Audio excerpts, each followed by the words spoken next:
היי, אני מיכאל, אני מתחום ייצור רהיטים. כידוע, כל הלקוחות שלנו, חנויות רהיטים כרגע סגורים. אין לנו הזמנות עקב המצב הקורונה, ויחד עם זה זו תקופה הכי חמה שאני זוכר אי פעם בחברה.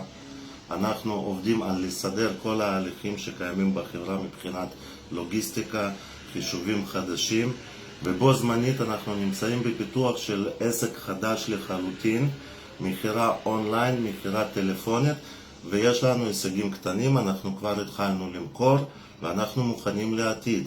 אני פונה לכל בעל העסק שיושב עכשיו בדיכאון וחושב על העתיד, שיש לו התחייבויות בחוץ לשלם והוא ממש לא בטוח אם יהיו לו הזמנות.